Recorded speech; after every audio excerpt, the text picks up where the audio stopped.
seminarnya pernah dikasih judul kayak gini. Kenapa orang-orang Chinese itu pada lebih sukses berbisnisnya, usahanya, ya?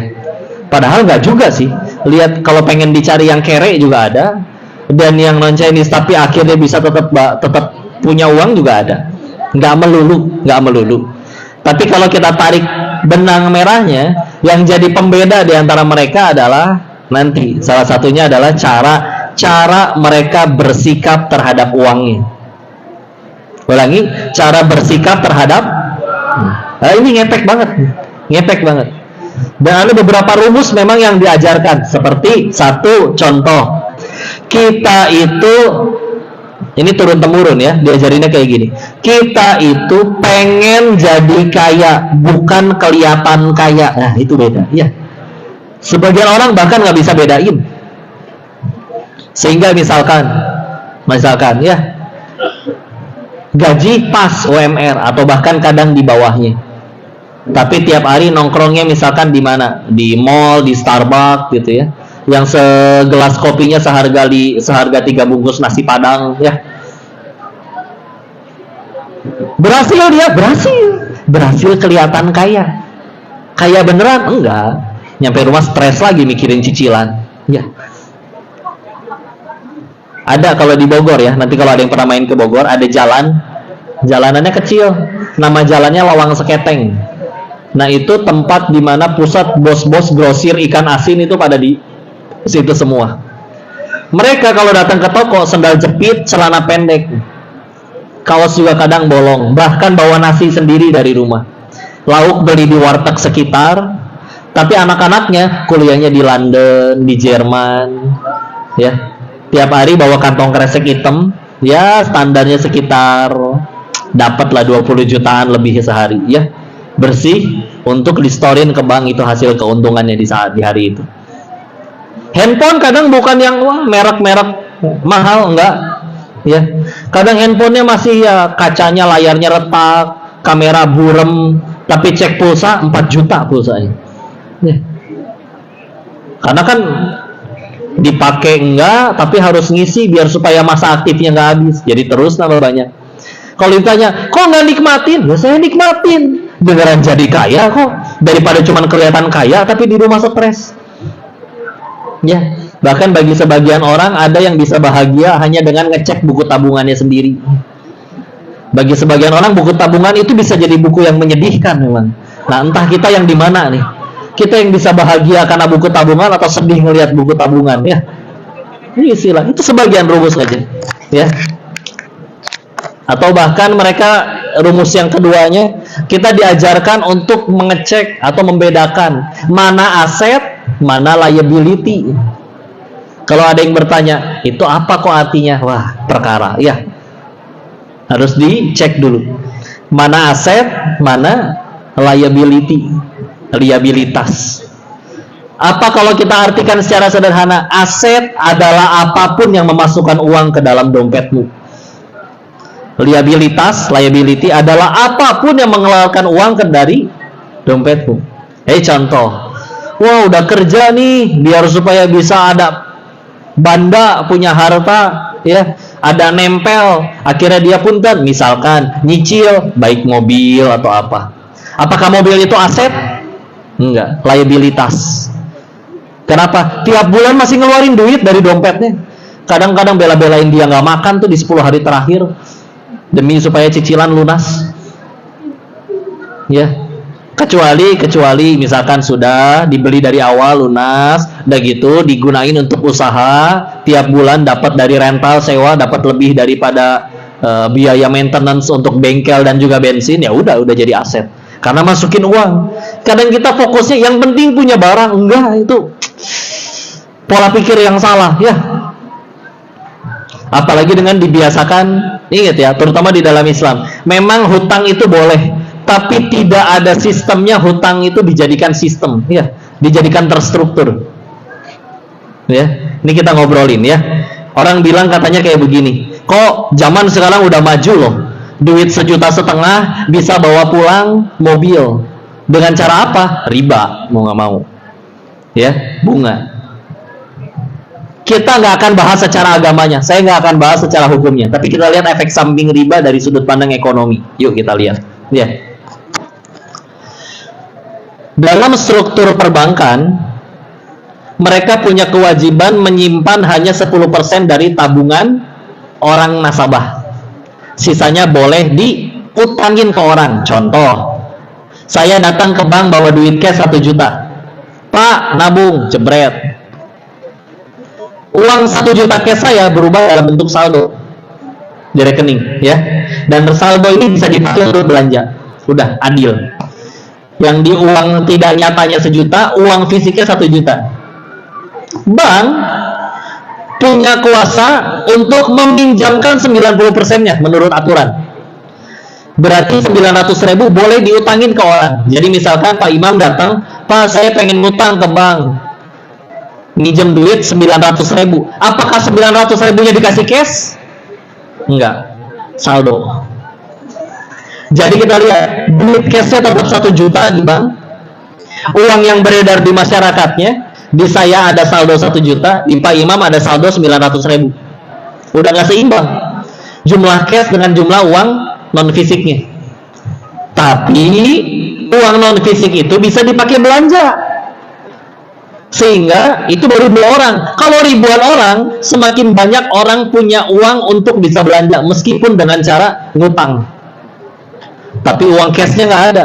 Apa efek sampingnya kalau misalkan uangnya tidak seimbang, baik yang fisik dengan non fisik? Orang pada punya saldo, akhirnya daya beli orang-orang tambah meningkat, sedangkan barang segitu-gitunya. Contoh, di kota ini ternyata beras tinggal 1 liter.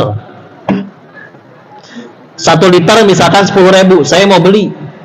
Tapi kalau saya beli ini, orang lain nggak akan kebagian beras.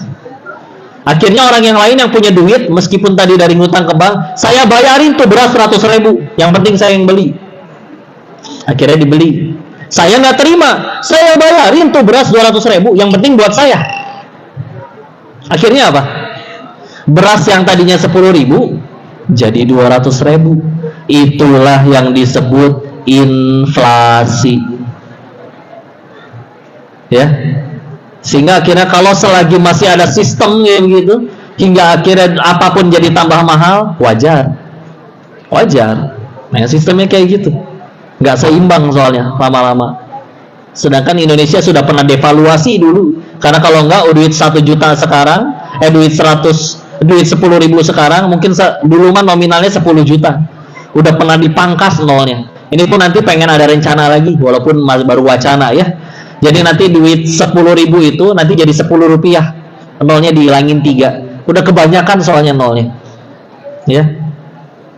Istilah ya, itu ilmu. Sehingga balik lagi tadi, kita pengen menegaskan kembali bahwa ya sudah, jangan alergi dengan masalah. Dan kalaupun kita perlu senjata, sebaik-baiknya senjata tadi adalah ilmu tadi. Saya ulangi sedikit lagi tadi ya, karena tadi mungkin yang lain belum dengar. Karena yang tadi bicara tentang ilmu. Bismillah. Keras sama diri kita sekarang, nanti dunia yang akan datang dengan lembut sama kita. Jangan dibalik. Kalau kitanya lembek, yang lain juga pada nggak ngedengerin, asik aja main handphone. Bapak saya kayak ini, entar lulus juga ada yang ngasih duit. Orang tua makan kepalang sayang, anak jadi beban juga tetap aja dikasih makan, ya. Seperti itu, iya bisa tetap hidup, tapi nanti dunia yang akan datang dengan keras kepada kalian. Meskipun kalian tetap hidup enak, yang lain kok udah berdiri di atas kaki sendiri. Saya udah umur 32, tapi kok masih minta uang jajan ke orang tua, dikira nggak beban mental itu. Akhirnya ada orang mau nikah, Pak, saya mau difoto sama bapak. Kapan neng nikahannya? Sebulan lagi. Maaf, jadwal saya penuh sampai 2 bulan ke depan.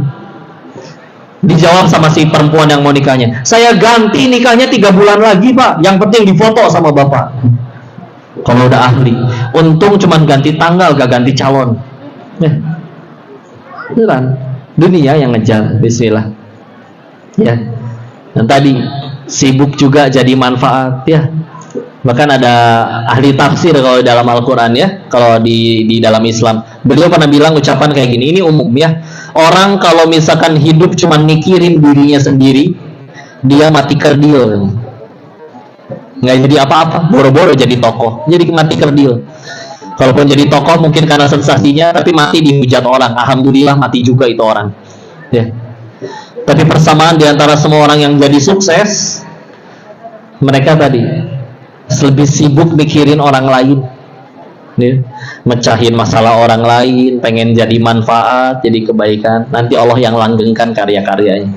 Istilah yuk jadi hebat, yuk sukses, istilah tenang aja. Ini mah wajar ya, kita hidup lurus lempeng. Makanya punten, nanti kalau kita bicara ilmu-ilmu untuk jadi kaya di dalam Islam, misalkan Islam punya, tapi punten, itu cuman efek samping ya. Sejauh ini kalau belajar agama, ternyata jadi kaya itu cuman efek samping, bukan tujuan utama. Dah wajar atuh, orang soleh, takwa, hidup lurus, amanah, gak mungkin dusta, gak mungkin ngambil yang bukan haknya, lempeng aja hidupnya. Yang dicari bukan keuntungan sendiri, tapi gimana pengen jadi kebaikan di hadapan Tuhannya. Demi Allah, orang juga nyari. Bandingkan dengan misalkan, wah jualan ayam nih, masih ada sisa ayam kemarin, udah agak bau, tapi ada yang beli nih, campur aja, setengahnya yang seger, setengahnya yang bau. Nyampe rumah, ibu pas dicek ayamnya, kok setengahnya bau, besok-besok beli lagi nggak ke si abang yang itu? Pasti, seumur hidup. Padahal dia ngelakuin itu bisa jadi cuman itu sekali-kalinya, malamnya udah tobat.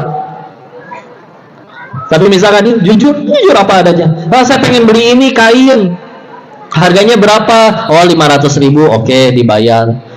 Baru inget, bu sebentar, itu lihat coba di bawahnya, nih ada sobek sedikit, jahitannya di bagian ini kurang rapi. Terus gimana? Ya udah, tolong izinkan saya kembalikan uang ibu ya. Ini jadi 300 aja. Kalau ibu tetap pengen mau, atau enggak saya kembaliin 500, ibu boleh cari yang lain. Saya nggak mau ada kekecewaan. Jujur. Jualan kurma, Pak, ini kenapa kurmanya berapa nih harganya? Segini, mahal amat. Iya, yang ini seger. Tapi kalau pengen yang lebih murah, ini ada. Tapi punten, ini udah agak lama, mungkin sudah tidak seseger yang itu. Tapi disesuaikan aja harganya, silakan. Modal saya cuma segini. Kalau pengen ngambil untung, ya silakan. Mau dilebihin nggak apa-apa. Tapi yang penting saya nggak mau ngecewain. Asli itu balik lagi. Di zamannya dulu waktu Nabi masih ada juga banyak pasar. Tapi ketika akhirnya pasar kaum muslimin waktu itu bisa akhirnya jadi paling rame, gitu orang jualannya soalnya lempeng, jujur ya. Ini jujur juga mahal ya. Puntenlah kalian udah jadi bos, misalkan direktur, butuh orang untuk jadi kepala cabang yang baru. Pilih mana? Yang pinter tapi licik, atau yang mungkin gak terlalu jenius tapi jujur gak akan berani ngambil sepeser pun yang bukan haknya. Pilih yang pinter atau yang jujur? Jujur. Terlalu mahal kalau untuk demi ngambil ya beberapa juta atau beberapa, tapi kehilangan kepercayaan. Dan kalau orang yang dikhianati ini nyebar ke satu dunia nyeritain keburukan kalian, udah rusak ya. Istilah jujur aja ya. Yuk istilah dari sekarang ya, jangan sampai seperti tadi ya, karena suka tidak suka, cepat atau lambat, yuk kita tuh harus hidup bener ya. Nggak usah main judi slot, nggak usah main yang lain-lain yang bikin Allah nggak suka. Jangan sampai baru nyadarnya sekarang kita main bareng nih, duduk bareng, tapi kenapa setelah 40 tahun kemudian dia udah sukses, punya perusahaan, saya malah punya banyak utang. Nah itu, jangan sampai baru pengen hidup benernya setelah waktu hari itu datang. Enggak, capek ya. Ibarat nih di depan ada dua belokan, satu kiri satu kanan. Kok yang kiri orang pada jatuh berdarah-darah, yang kanan orang sehat-sehat aja. Pas kita harus lewat jalan itu, pilih jalan yang kiri atau yang kanan? Kanan. Sama, ngeliatin orang kalau hidupnya pada nggak jujur, pada disiksa kayak film azab. Ada yang akhirnya seperti itu kalau dia misalkan bohong. Ada yang akhirnya di penjara kalau dia mencuri. Ada yang hancur hidupnya gara-gara judi. Ya tinggal jangan ikutin, selesai ya. Bismillah, gitu aja ya. Ini jadi renungan ya. Oh tadi saya ini intermezzo ya, ini mah biar gak tegang, dari tadi kayak agak tegang ya. Tadi saya bicara tentang film azab. Ternyata ya, kalau kayak di Jepang ternyata yang rame ternyata, mohon maaf, di sana industri paling besar film porno ya. Ternyata alasannya karena di sana itu orang pada nggak mau nikah. Kalau nikah pun nggak pada pengen punya anak. Kalau di Korea banyaknya film drama romantis tuh, karena orang di sana perceraian tinggi, jadi dibikin nikah tuh indah banget gitu ya. Cuman kalau di Indonesia ya, kenapa ya banyaknya film azab? Nggak usah dijawab ya, jadi PR aja itu ya.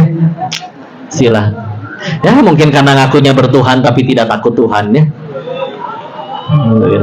Udah segitu dulu. Mau ada tanya jawab atau langsung foto-foto? Dikembalikan dulu ya kepada kita.